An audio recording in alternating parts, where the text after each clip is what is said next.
I think we're live. Let me double check. Let me double check if we are live. Booyah. Okay. We're live on, everybody. Welcome back. We're going to do just a quick movie review. I wanted to do this the other night, but I mean, by the time the movie was over, it was freaking midnight. The other day, I watched this classic movie. I consider my film buff, and so I was like, all right, let's go discover some of the movies. So yesterday, I watched the Tommy Lee Jones, Javier Bardem, and Josh Brolin critically acclaimed movie, No Country for Old Men. It's a Coen Brothers film. I haven't seen any other Coen Brothers films off the top of my head that I know of, which actually, in fact, let me look. Let's see if I do know any Coen Brothers films. Google.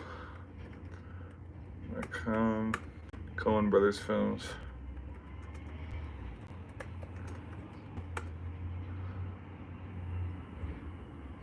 The Ballad of Buster Scruggs. I've seen True Grit, Serious Man, The Burn After Reading. Yeah, no. Hail Caesar, no. Inside Llewyn Davis. Oh, that's a TV show. I've seen none of them. Seen none of these movies.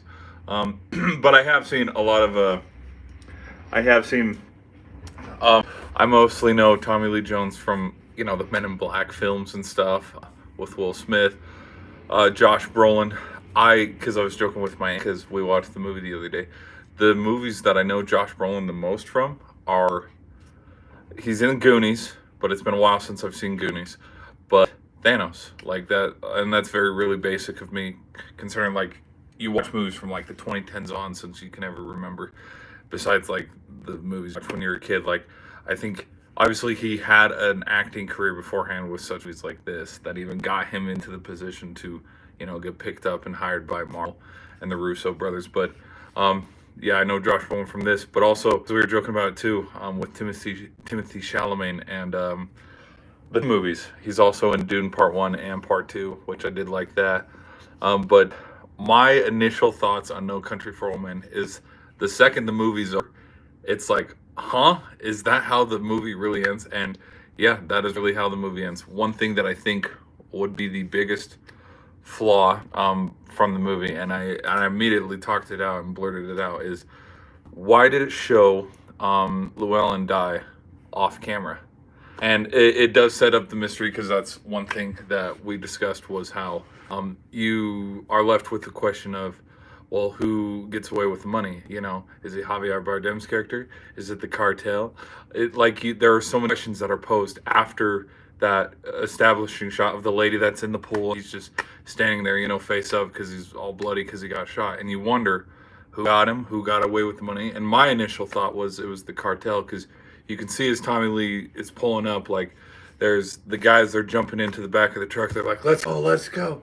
But then when you see the bullet holes and wounds, and how the vent is open, and it's like, let's open the vent. Who else saw that kind of stuff? Javier Bardem's character when they were in the other hotel, room 138 or something like that. So just the detail was pretty cool. That would probably be the one little tweak thing. I don't know, where guns a-blazing, kind of like Butch Cassidy and the Sun did, where you kind of do one of those where it's like, oh, how did it end? Who knows who won? Because he's like, oh, I got something for you, and then he's like, I'll meet you there and stuff. And there was there's just the battle of mind over matter, because it's a game of cat and mouse the whole time. And then the questions, when Javier Bardem's character is leaving the house, it's like, did he kill the wife? Did he fulfill his? Because he talked about, I'm gonna keep a promise for you. I'm gonna be a man of my word. And time jump of how long was it from there to after the burial of the mother to there's just so much loose ends I felt on this film, where it's it didn't wrap up the way it should have, but I will say it did deserve its Oscars that it did win. It is a great film compared to a lot of films that come out now that are pretty that make zero sense. I think one of those films where it's a thinker and it makes you think, but also I like the intensity and the suspense thriller of it. Mainly the scene where he finally figures out he has the tracker in the briefs, and he's just sitting there, and he turns off the lights, and he has the shotgun and he's just sitting there up ready to go against the door. And then he's watching the footsteps from under the doorway. Then he notices how, lights are off and he's like, okay, I can't see anybody. But then like he starts to hear the instinct after, he shoots out the lock on the door. He's like, okay, here we go. They're both firing at the door and injuring each other. Then he has to bail out the back of the window and stuff. I feel like it would have been cool to have like another one of those kind of intense scenes. Shoot it kind of like, because I think the movie Extraction 1 and 2 also have some good combat, close hand-to-hand kind of fight sequence where I don't think it would have fixed the movie to have like Josh Brolin and Javier Bardem like pretend play fight and stuff like the Fast and Furious movies. No, but some kind of intense shootout, sort of like how it was, at the hotel night where, he's getting away in the truck. That truck scene with the sniper, holy cow, that was a sick scene too. But if I were to honest rating, this is this would be a watch again kind of film. Like, it's great. If you're wondering about a movie recommendation and you're a fan of Tommy Lee Jones, Brolin, or Javier Bardem, because I think the first movies that I recall watching Javier Bardem into back in high school when I watched Pirates 5, I was like, who is this guy? Because I thought he was a pretty good antagonist to Johnny Depp Sparrow, and I think his villain was pretty good. Did it compare to Jones? No, but that's where I think I was introduced to him as an actor and stuff, and then doing research, realizing, oh, he's in this movie, and I think the funnest thing about watching movies and stuff is I come from knowing like, oh, this is where I picked up this actor. This is the movie I first remember seeing this actor, and when it's like, I'll ask like my aunt or my uncle or my sister who also considers herself a pretty big film buff, where it's like, oh, well, we shooted this movie or this movie or this movie. Like, oh gosh, what's one movie I discovered this year? Let's think about everybody know Jack Nicholson. People know him as the Joker or something. Like, I knew he was in The Shining. Obviously, there's the clip that everybody knows where he's breaking down the door and he's like, here's Johnny. I didn't know he was in movies like One Who Flew Over the Cuckoo Nest. I think I watched that in high school like once in the film class. He's also in like Parted. He's also in there's what's the other one that everybody loves him in? She's a big fan of that, but like the movies that I would know and can go, okay, this is what I know them from. Or Bill Murray from Ghostbusters.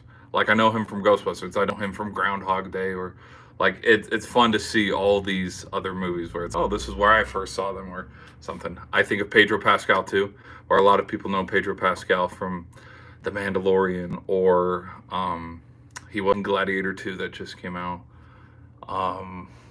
What's the other movie that he was in that everybody loved him in? The Last of Us TV show, when they made seasons 1 and 2 for the Last of Us video game, like the screen TV show adaptation of the video game. I know him from Kingsman, Golden Circle back in 2017. He was a good actor there. So like, it's fun to see where, like, how to watch as of actors where it's like, okay, this is where they got their start versus this is when they hit it big, versus these movies that they're in now where they're household names and stuff, and just know like, oh, you know them from this and that. So anyways, so that's my thought on No Country for Old Men. I think it's a great film. Sequel necessary? No. Reboot necessary? No problem. But it's cool to see, like, just this is what, like, it was a movie of its time too. I think just kind of with the settings where it's like, yeah, this is definitely a 2000s movie set in the 80s and stuff. My aunt and I, we were joking about how, like, just the costume design of it, where you go to a Goodwill and you could pick up the shirt, like, there's no fancy set props or set design. Everybody, they got their cowboy boots, and which that opening scene to establish like how menacing of a character he is, where he's choking out the cop and stuff and leaving the boot marks. Like, it was a simple film. And I looked at the stats. I believe this film, its budget was 25 million, and then it turned around and made 170 million. So profits, exponential. And it's like, you think about how good the film was shot, and then movies nowadays where, gosh, that one with The Rock and Chris Evans and J.K. Simmons, Red One, that movie cost 250 million and it didn't break even, so it was a blockbuster fail. And then you compare to movies like this. Now again, this is comparing apples to oranges, because the actors in this versus that film and the directors and stuff, but like this was a $25 million movie and it broke even and it made like a 25, 50, 75, 100, 100, it made almost, oh, math is not mathing this. It made, oh, let me do the math. 25, 50, 75, 100, like, oh god, do you know the, I can do that simple math off my head, but it made exponentially what it put into it. And so yeah, anyways, that's all my thoughts on that, guys. Thanks for listening to me ramble. I'll catch you in the next one.